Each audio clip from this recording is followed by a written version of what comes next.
Pessoal, continuando com a nossa apresentação, nossa pequena explanação bem informal, que tem o título de Economia para Médicos e Outros Não Economistas. Certo? Esse curso nós estamos fazendo com muito carinho, mas de maneira muito informal. Não utilizo aqui nenhum gráfico, nenhuma fórmula. Então, é apenas para pessoas iniciantes que não têm nenhum contato com a economia. E, continuando o que havíamos apresentado na introdução, na primeira parte, que nós falamos sobre o que é economia, como foram a origem dos bancos, falamos dos tipos de investimento, e continuando agora a gente vai falar sobre os investimentos.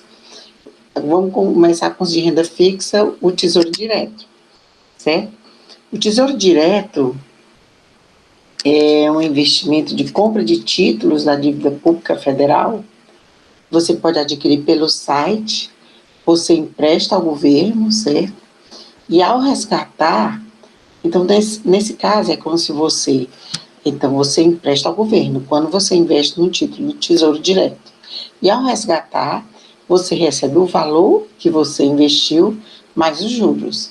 É um investimento de menor risco, porque tem a garantia do governo federal e tem uma liquidez muito boa, certo? Então, existem alguns tipos de investimento em tesouro direto. Pode ser o pré-fixado, que tem rentabilidade fixa, é um investimento de médio e longo prazo, quer dizer, não é para quem quer investir para uma coisa assim de emergência, de curto prazo. Existe também o Tesouro Selic, que é atrelado à variação da taxa Selic, que é aquela taxa básica de juros que nós falamos, e que tem rentabilidade pós-fixada diária e acumulada, certo? Tem também o Tesouro IPCA, que o rendimento desse tipo de investimento em tesouro direto, o rendimento dele é calculado pela inflação, ou seja, tem um componente pós-fixado e pré-fixado, que são os juros, certo? Então, esses são os três tipos de investimento do Tesouro Direto. E sobre esse investimento do Tesouro Direto, sobre o rendimento dos investimentos feitos no Tesouro Direto, incidem o IOF, que é o Imposto sobre Operações Financeiras, incide nos 30 primeiros dias, certo?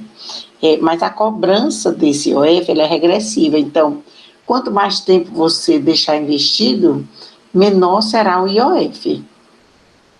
Atualmente o IOF varia entre 0,38% a 3,38%. E o imposto de renda, né, que eu falei para vocês, nós estamos em setembro de 2021, e também incide o imposto de renda sobre o Tesouro Direto. Imposto de renda de uma forma também regressiva, porque quanto mais tempo você aplicar, você investir, menor é o percentual do imposto de renda cobrado, certo? Esse percentual, ele varia mais ou menos, se for, de 22,5%, se for investimento em até 6 meses, mas cai para 15% se for acima de 720 dias, certo? Então, agora nós vamos falar o que é CDI. É muito importante falar em CDI, porque vocês vão ver que ele serve também como um parâmetro para saber se o investimento, né, qual é o nível de rendimento de investimentos, de alguns investimentos que nós vamos falar depois. O CDI é Certificado de Depósito Interbancário, ou seja, é um título de curto prazo que é emitido pelos bancos e utilizado para captar recursos entre os bancos, ou seja, não é para pessoa física, certo? Então você pode pensar, para que eu quero saber isso? Pelo seguinte, porque ele serve para resguardar o sistema financeiro. Esse daí não é por essa razão. Ele existe entre bancos, porque o sistema financeiro ele tem que ser regulado da seguinte forma: todos os bancos, ao final do dia, devem ter saldo positivo. Quando algum eventualmente não tem, há uma operação interbancária entre bancos, que um banco empresta a outro e tem uma taxa de juros. A taxa média de juros cobradas do CDI, que é chamada de taxa DI, é uma referência da renda fixa, entendeu? Então, se uma rentabilidade, por exemplo, for menor do que a taxa DI, a gente entende que ela pode não ser tão boa, certo? Em geral, vocês vão ver que vocês vão em algum anúncio, ou indo num banco, falando com o gerente, ele vai falar assim, olha, o nosso CDB aqui rende 120% do CDI. Então, quer dizer que ele vende mais do que a taxa DI. Então, você pode começar a considerar esse tipo de investimento, certo? Quais são os investimentos, né, que são atrelados a esse CDI, a essa taxa de juros chamada DI, que é desse empréstimo interbancário, né? Os CDBs, que são o Certificado de Depósito Bancário, ele é um tipo de renda fixa, que pode ser pré-fixada, pode ser pós-fixada ou um misto dos dois. Os CDBs são títulos emitidos pelos bancos, mas agora é financiado, quer dizer, é disponibilizado para investidores, pessoa física, não para bancos, certo? Diferentemente do CDI, né? Então, são emitidos pelos bancos para levantar recursos, é uma forma de captar recurso, e o CDB, ele remunera os investidores com um percentual da taxa de CDI, como eu falei no exemplo para vocês, 120, 150, 130% da taxa de CDI, que é essa taxa que eu falei anteriormente, né, dessa operação interbancária. Os rendimentos, eles são tributados pelo imposto de renda do CDB, certo? E varia, né, aquele percentual de 15% a 22,5%, depende também do tempo de investimento.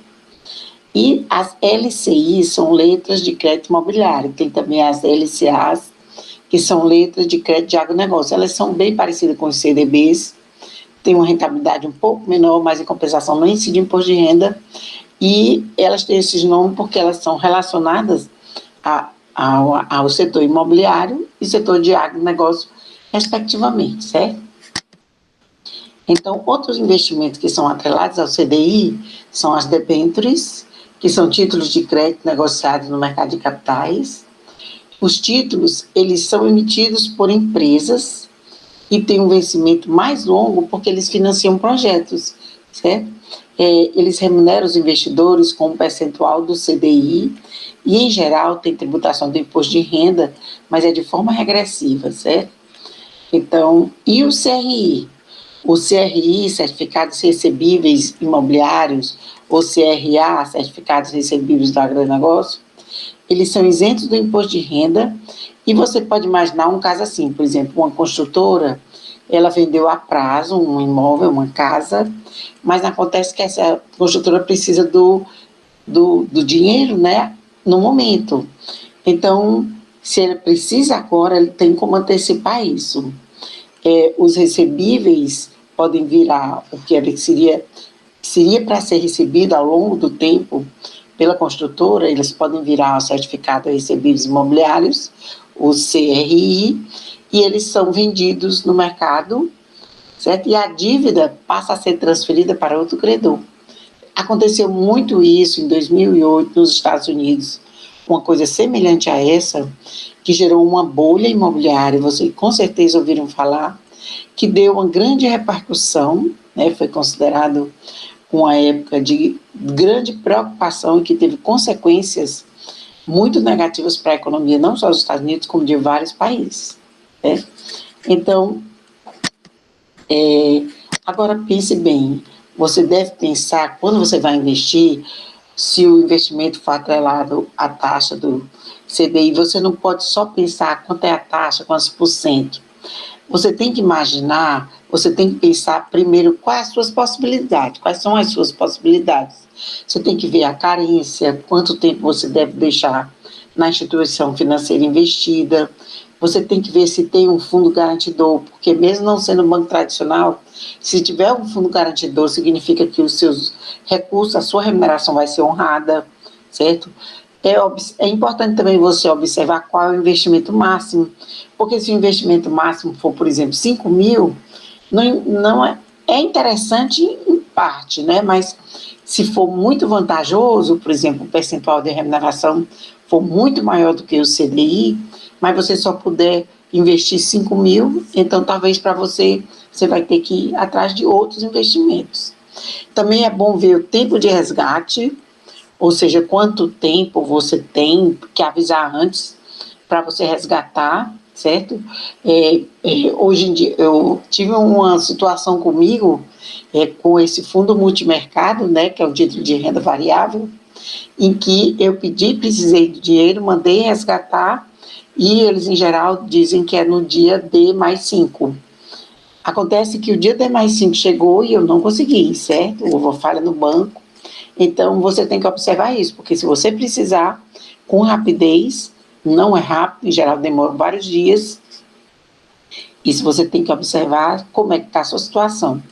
Outra coisa também que você deve observar é a inflação. A inflação hoje está muito elevada e a maioria dos títulos, dos investimentos, não cobre a inflação. Mas mesmo assim, vale a pena investir, certo? E com o tempo você deve observar outros investimentos possíveis. Por exemplo, imóveis, que pode ser um bom investimento. Ou você pode pensar, por exemplo, em outras coisas. Existem alguns médicos, pessoas da área de saúde, que colocam um negócio, tem uma fazenda, uma coisa assim, certo? Sempre tenha em mente que tudo em economia funciona como um mercado, que tem a oferta e a demanda, assim como o dólar, né? O dólar é mais caro, como hoje, que está mais de 5, quer dizer, você dá mais de R$ 5 para ter $1, isso significa, né, quando a gente considera que está elevado, que tem pouco dólar na economia, ou seja, poucos investidores estrangeiros estão trazendo dólar. Nós estamos demandando mais do que a oferta interna de dólar. Sempre imagine que em economia tem esse mercado de oferta e demanda, certo? E tenham muito sucesso nos investimentos de vocês. Eu espero que vocês tenham gostado dessa pequena apresentação, que tinha tirado algumas dúvidas, assim, bem essenciais para quem está iniciando. Um abraço a todos e obrigado pela atenção.